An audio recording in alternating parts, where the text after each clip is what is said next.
There's always a learning experience about anything I'm involved in. So one thing I learned this morning, as Kim and I go on this journey, if we're ever on a program together, let me go first. Because she has presented a tough act for me to follow.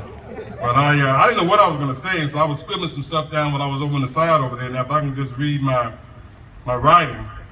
But the first thing I want to do is say this. Everybody here knows everybody. That's one thing we have about our community. We know everybody. And so I thank you for being here. But there are a couple of people here that we may not know. And I'm honored this morning or this afternoon. Kim and I both represent a part of Sumter County. We both represent Maysville. And I'm honored to have Mayor Geraldine Miller and her husband Ed Miller from Maysville here this morning.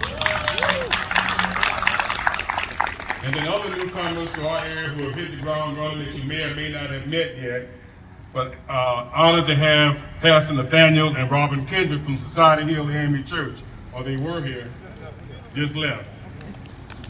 And I want to, in case you haven't met her, she is part of the team that's taking our school district in Manning, Clarendon 2 to another level, Dr. Nabin and her family.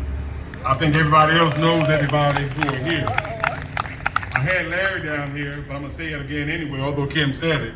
I think Larry loves to travel. They're always going on cruises and going here and going there, up to Buffalo, come home. Here come all the way to Manning for a class reunion meeting for Thomasville, North Carolina. So he doesn't mind hitting the road, but one thing about him is that since this pandemic hit, he has not gone hardly anywhere. He definitely hadn't been to Manning, so it means a lot for us to have him and Deborah here with us today, because I know that this is a big sacrifice for them. And then lest I forget, I want to thank my family. We're all family now. Don't be mistaken about that. But I want to thank my immediate family, because I turned 60 in September. And I've been doing this kind of stuff since I was about 28. And you can't do this for that many years unless you have a strong family. And so I was away for a long time, and Bee was there, and thankfully, all of them turned out all right. So we're thankful for that.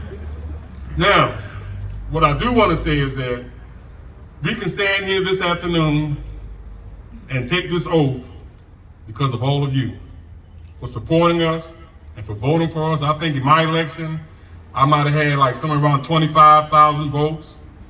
Support, even from people who could not vote because they don't live in the district. And so that's why we're here. And so I look out into the crowd, and I can tell you a lot of things that you have done for us over the years. I can tell you what they are. I don't forget things like that. I forget some things, but somebody had a quote, and I forget exactly how it goes, but I know it ends by saying, you never forget how a person makes you feel. And so I can look at everybody and say, when you did this or you said that, so we're here because of you, and we don't take that for granted. Well, let me tell you how it started. When I was a lot younger, I started serving on different boards appointed by county council, library board, the chamber board, those types of things. And I started getting involved in civic affairs and civic organizations. And then lo and behold, city council, I always thank Mr. Billy S. Fleming and the Manning Branch NAACP, who fought the fight, Senator Lamb was with them, others, for single member districts in the city of Manning. And that became a successful venture. And then I was approached about running for city council in what's now City Council District 2. And I really didn't want to do it. I was on the school board, those doing things I was happy doing, didn't want to have to run for office. And actually, it's hard to run now. That was easy back then. But anyhow, I stopped by the Weir Academy one morning, and I was talking to Ms. Helen James. I know Mr. Thomas James is inside. And I told her, that people want me to run I said, I don't want to run for city council. And she let me talk, and then she pulled out a checkbook and made a donation and told me to go. This was about a half hour before the filing deadline. And somewhere along the way, I ran into Mr. James. Same conversation. They take me as a son, I take them as parents. Same conversation. And he pulled out his checkbook. And that's Mr. James. That's Miss James. No, that's her. This is me. And so that is how I got into elective office for Ms. and Mrs. Thomas James Jr., and I would never forget that. And so I ran for city council. I served 6 years. And then I ran for mayor of Manning, and I won. And let me tell you how that happened. I don't know if Senator Land remembers this or not. We were down at Judge Daniels Lake House one evening. I don't know if I can ever get back there, but I was there. Mr. Fleming, a lot of the people that were, in that group that, had a lot of influence and still have a lot of influence in Clarendon County. And that's my first time going there, and then something came up, and I think that's my sister-in-law walking with. I didn't see her. I didn't want to acknowledge her also, Esther. But something came up about running for office, and there was a position they were trying to get me to run for that I didn't want to do. I didn't want to run for the position. I knew I didn't. And so Senator Land made the comment, I'll never forget it, he may not remember it. He said, well, Maria and I were hoping that you would run for mayor. And I said, I tell you what, if y'all would leave me alone by this other position, I said, maybe I'll run for mayor. And that's how I ended up running for mayor. And they have been supportive in all of my campaigns, all of my everything or whatever. And so, I'll say this about Senator Land also, when Representative Ridgway decided he was not gonna run for re-election, he said, I'm not running. He said, I want Kim to run. I said, Bob, I'm gonna tell you right now, Kim's not gonna run. I said, Kim said the only campaign she wanna work on is mine. And he kept on, and then others got wind, they kept on and kept on.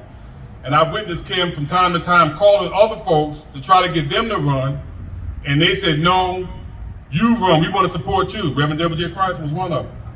I remember that. And so I called Senator Land and talked to him about it, because you got, as Kim said, naysayers. We don't need to have two people in the same family and those types of things, and too much power. They don't know we're not about power, we're about service. And so this is what Senator Land told me. I don't remember his exact words, because I asked him what he thought about it and told him some of the things people are saying. He said, your enemies, I'm paraphrasing now, your enemies are gonna be against you no matter what you do, but your supporters will be there. And that's what we experienced throughout the campaign, is that our supporters were there 100%. And they helped us and they worked with us, and so we appreciate all of that. And let me say a word about Kim before I take my seat. I knew all her life, of course. But she was born when I was in college, Dee was in college. And so just recently, during the campaign, but after she won the election, Lord have mercy, everybody in Columbia, their brother, their sister, they just can't quit talking about Kim and how impressed they are with her. All the members of the House, the Speaker of the House, she's riding around, I think she hadn't even got sworn in. He's calling on her cell phone, want to know what positions, she want to have, and just all those types of things.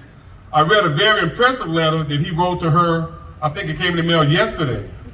And it was very impressive on some things that he wants her to do. A freshman House member. And then the governor had dinner for two new legislators, one House member and one Senate member on Thursday evening, and they were allowed to bring a guest. And I really didn't want to go, I was just so busy. I'm kind of glad I went. And I'm gonna tell you, they were absolutely blown away with her. And I'm being real, it was sincere. And then the very next day, she got a text from one of his top staff people telling her just how impressed the governor was with her. And so she's gonna do great things. And I would say that District 64 is in great hands, and we're gonna work, and we're gonna get it done. So this is what I want to end with right here. I think Senator Sabb alluded to it. This oath that we just took, it's more than just some words on a piece of paper. And I think the problem that we're having right now in Washington, D.C.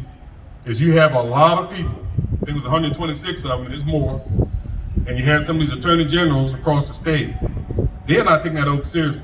You can't come up here and get elected and put your left hand on the Bible and put your right hand in the air and take an oath, so help me God, of things you're gonna do with the Constitution of the state and the United States, and then you're going around forgetting all of that, following behind President Trump.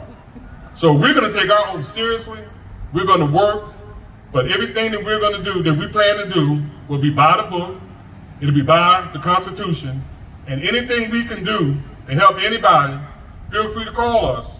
And if it's something we can do, we'll say we can't do it, and we'll explain why. But I will tell you, just like in Sumter County with Senator McElveen, and Williamsburg County and other counties with Senator Sapp, all of us who are in elected positions, you're in great hands. I didn't ask Ronnie and Thomas and others to come here just accidentally. I know that we all are on the same accord, and our job is to just work. And Ronnie and I have that conversation a lot of times. We think about some of our colleagues, and we're still, you all see me, somebody mentioned Walmart, I'm in Walmart with my sweatpants on, my short pants and tennis shoes, and in the post office, or you pass by, I'm washing my car or cutting my grass, grounded. Everybody in Columbus is not like that. And so that's why I'm so glad that we're as we are to each other. But just want to thank you for all of your support and everything that you have done for us and that you will continue to do. And as I said, we'll be here for you. That's why my number's still in the book, and people come to the house 6 o'clock in the morning or midnight, but that comes with the territory. Just honored to have the opportunity to serve, and that's our intent. Thank you very much. May God bless everybody, and thank everybody.